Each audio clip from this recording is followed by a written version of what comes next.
Rochelle, and welcome back to my channel. This is Ketogenesis or Rochelle on getting healthy keto style. I wanted to share with you my week 10 update and kind of share some of the challenges that I've had.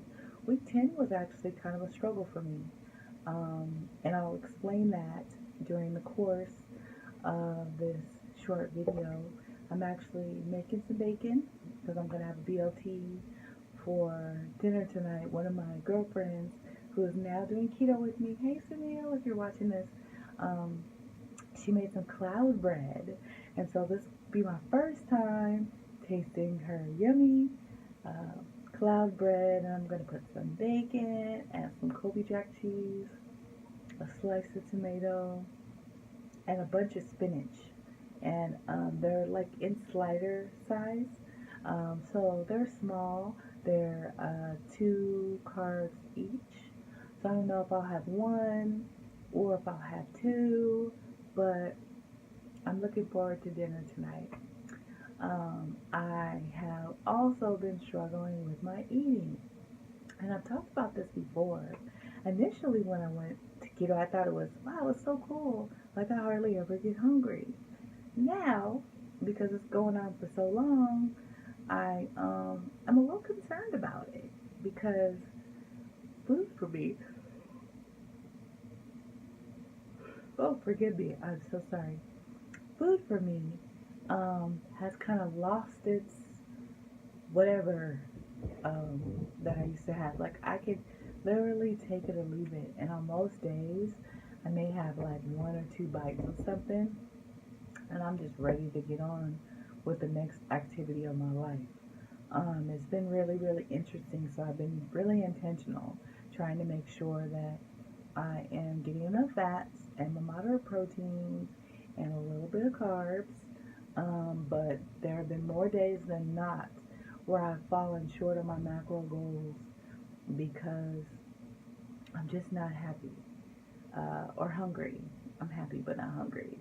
So I wanted to put a call out to my seasoned keto friends who have maybe been here, maybe not, to kind of get some suggestions on what you think that I can do. One of the things that I've decided to do at work during my break these days, I go on power walks for about 20-30 minutes.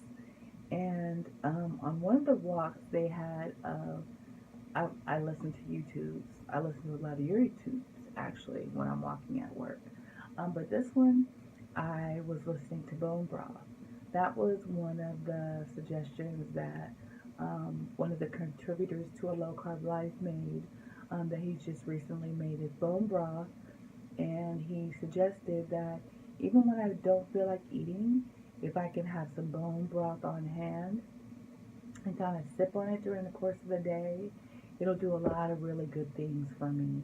On the episode of Dr. Oz, it shared that it had a lot of benefits that I didn't even realize what the collagen does for your body.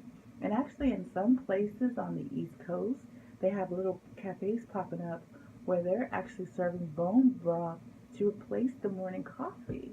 This woman said that she suggested that most people have 1 to 2 cups of bone broth a day, that you have it in the morning, like your morning coffee, and it gets you energized. And then she said also in the afternoon, when you need that afternoon pick-me-up, well, I don't necessarily need to pick me up anymore, but it'll probably be a good source of healthy fats and nutrients. So I'm going to go ahead and try and make that bone broth, and I'll let you know how it's going to go. My plan is to roast the bones for 30 to 45 minutes, and then I'll put it in my crock pot on low with some onion, with some celery, maybe a little bit of ginger. She also suggested that you soak the bones in a 1/2 cup of apple cider vinegar before you actually start to cook it, so that it'll pull some of the collagen out of it. I was fortunate enough to find that at my local grocery store, they have the bones already packed. So I've never seen that before, ever. But I guess it's like a really great craze now where people are wanting to make bone broth, so they're making it convenient. So I'm going to start on that tonight after I finish roasting my bacon. And I'm going to give week number 11 a run for its money. I'm going to do my best to get 30 to 60 minutes of exercise every day. I'm going to do my best to make sure that I'm hydrating myself appropriately. And I'm also going to hit my Fitbit steps every day. So if you're on my Fitbit team, you better get to stepping because I am coming at you.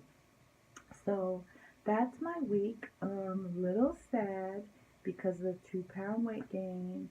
I actually want to skip right past 35 pounds and want to go directly to 40. For some reason, the 40-pound mark is something that is I've been really, really looking forward to. So I think that that may be the next milestone that I celebrate. But outside of that, um, again, more experienced ketoers, please give me suggestions on what you think that I can do to make sure that I eat more. It sounds even crazy to say that, but I just want to make sure that I'm hitting my macros so that I am in optimal fat burning mode. I also know that I am hormonal right now, and I know that that could also have something to do with it, but it's sometimes discouraging when you feel like you're working really hard and the scale is not going in the right direction. But I'm not going to lose heart. I am a praying woman. I know that God has brought me to this place, this precipice, if you will, for a very specific reason. So I'm going to keep on keeping on, and I look forward to sharing more success with you in the future. So thank you very much for watching. I'll sign off for now, and have a great week. Bye.